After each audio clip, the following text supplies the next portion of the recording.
Kalau satu putaran menang, PDI Perjuangan yang menang, gue tuh kok percaya kalau dia menang artinya Pak Prabowo tuh pengen PDI Perjuangan jangan jauh-jauh lah dari pemerintah. Tapi kalau Pramnya menang, itu kelihatannya Pak Prabowo pengennya PDI Perjuangan jangan jauh-jauh deh. Kalau menurut gue sih, kelihatannya Prabowo lebih enak bersama-sama Pramono gitu. PDI Perjuangan ini DNA-nya kan perjuangan. Kalau dia dalam posisi oposisi, men, kinclong luar biasa di partai. Ya kayak Deddy Sitorus, terus Ahmad Basara, Hasto ini sekarang kemarin. Bismillah, assalamualaikum guys. Jumpa lagi di channel Jurnal Terupdate. Oke guys, jadi Pak Prabowo sepertinya akan dihadapkan dengan pilihan selama 5 tahun ke depan soal hubungannya dengan partai PDIP jika benar-benar Pramono Anung dan Rano Karno menjadi gubernur Jakarta. Akankah mendekat dengan Pramono Anung menjadi koalisi atau sebaliknya akan menjauh menjadi oposisi? Jadi tak perlu berlama-lama, langsung saja kita simak sama-sama video ini guys. Bismillah. Sekarang yang tinggal oposisi itu PDI Perjuangan ya. Okay. Gue tuh percaya ini tentang Jakarta misalnya.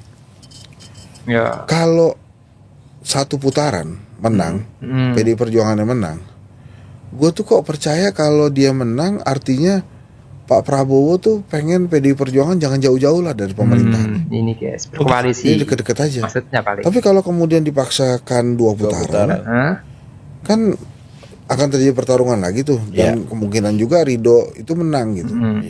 Nah kalau memang dipaksakan jadi 2 putaran ya quote nih, silahkan menerjemahkan sendiri kata dipaksakan lah. Itu sangat mungkin memang Pak Prabowo pengen PDI Perjuangan jauh-jauh. Tapi kalau Pramnya menang, itu kelihatannya Pak Prabowo pengennya PDI Perjuangan jangan jauh-jauh deh. Jadi kalau jadi oposisi jangan galak-galak lah gitu. Pram ini kan salah satu kelebihannya komunikasinya bro. Komunikasinya ke semua pihak nih oke gitu. Jadi kalau Pram menang, komunikasi ke PDI Perjuangan nggak cuma lewat Puan, tapi bisa lewat Pram juga. Tapi Prabowo tuh bisa didikte nggak sih sama Jokowi bang? So far kan kita lihat sih bisa aja ya. Karena di beberapa momen kan begitu. Di beberapa momen kan kelihatan begitu. Di Jawa Nanti kan kalau misalnya dari saat ini Pak Prabowo ngitung 29, lebih enak mana buat Pak Prabowo berhadapan sama Pramono Anung di 2029 atau bersama-sama Pramono Anung gitu misalnya. Iya, lawan Jokowi. Iya misalnya Gibran sama siapa lah. Paling anomali kan misalnya Anies Gibran atau Gibran Anies lawan Prabowo Pramono Anung gitu. Iya. Kalau menurut gue sih katanya Prabowo lebih enak bersama-sama Pramono gitu. Karena PDI Perjuangan ini DNA-nya kan perjuangan. Kalau dia dalam posisi oposisi, men, kinclong luar biasa di partai. Wow. Gila deh pokoknya. Iya. Ya kayak Deddy Sitorus, terus Ahmad Basara, Hasto ini sekarang kemarin itu. Ya begitu gayanya. Coba begitu dia jadi penguasa kan, ya beda DNA aja gitu.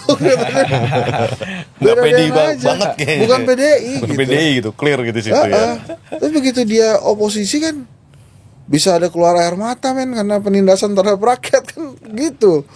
Jadi kalau kemudian PDI menempati posisi oposisi, itu pasti masa-masa jaya dia akan balik tuh.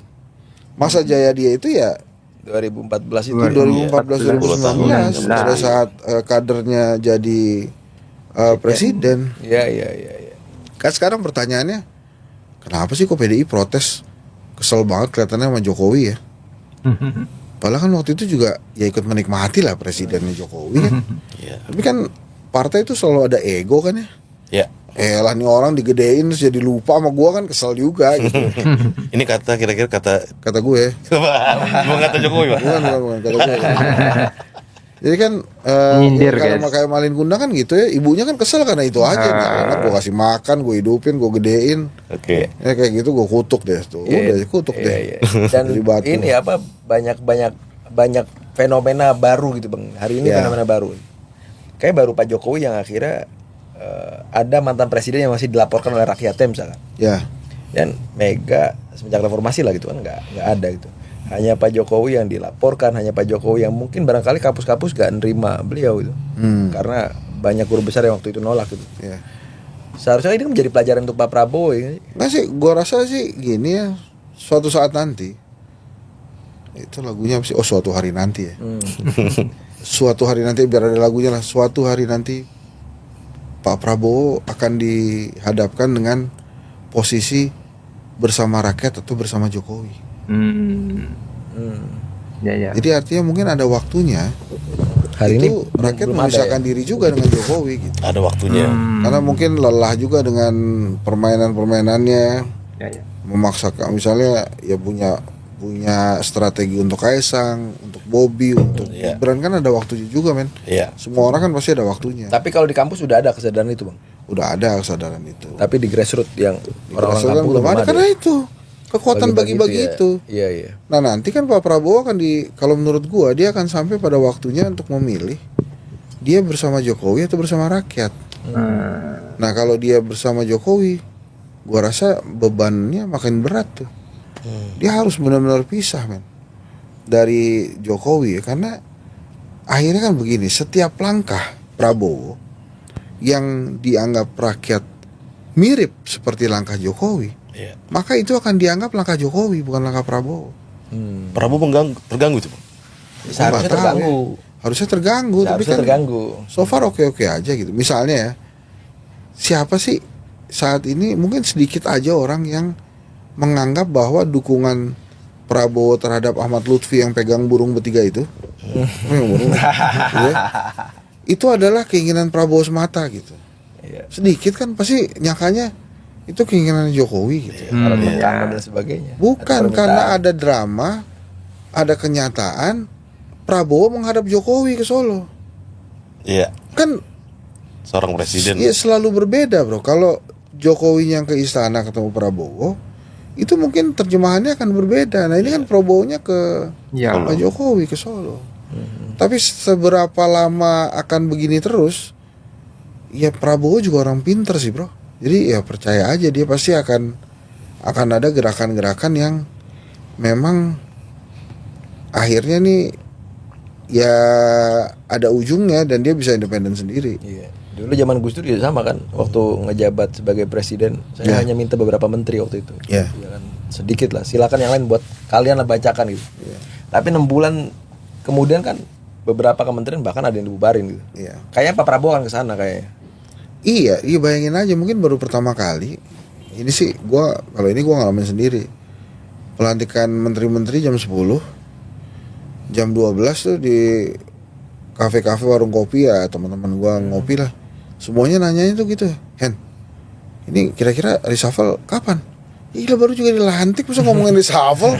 Jadi artinya ada ketidakyakinan masyarakat terhadap komposisi kabinet yang sekarang. Ya mulailah misalnya case-nya kop surat, case-nya minta 20 triliun. Sampai akhirnya case es tehnya Gus Miftah ini kan seperti mengamini prediksi masyarakat gitu bahwa ini ya nggak lama ini kabinetnya, apalagi kabinetnya ada yang lucu-lucu kan, mengunjungi Pak Prabowo mengunjungi Pak Jokowi di Solo gitu-gitu. Kan pertanyaannya itu sampai beberapa lama. Tapi gue yakin sih ini orang pinter sih, karena orang baca buku kan pasti pengetahuannya banyak ya. Prabowo kan juga termasuk pemimpin yang baca buku gitu. Ya pasti dia juga melihat situasi lah. Oh wakil gue tuh kerjaannya begitu ya, maunya jalan sendiri pakai nama dia sendiri gitu kan, pasti dia juga mencatat itu. Tapi yang mencegah Prabowo mengambil langkah drastis tuh menurut gue cuma satu bro. Nasionalisme dia tuh kelihatannya nggak pengen negara ini kacau gitu.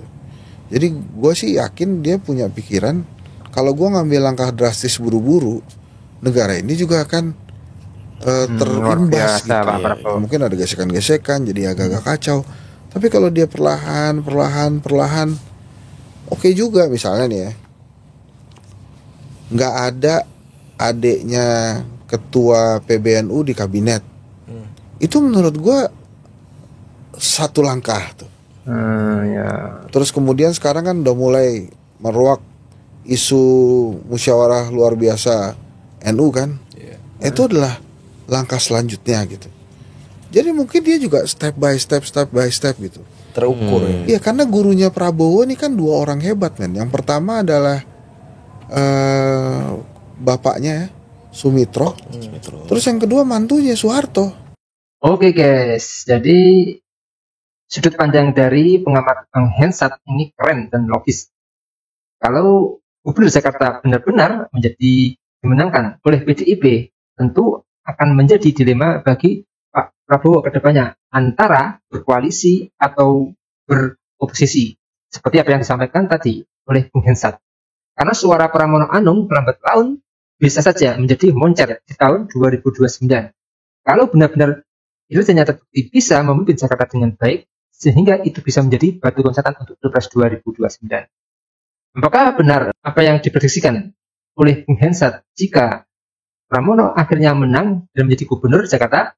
Pak Prabowo lambat laun mau segera melepaskan bayang-bayang Pak Jokowi dan lebih mendekat dengan Pramono Anung dan berkoalisi dengan PDIP demi memuluskan politik partainya di 2029. Tentu waktu yang akan bisa menjawab semua ini, guys, dari prediksi Bung Hensat. Mungkin itu yang bisa saya jelaskan video kali ini. Bagaimana menurut kalian soal video ini? Tulis komentar di bawah ini ya, guys. Saya Zimami dulu.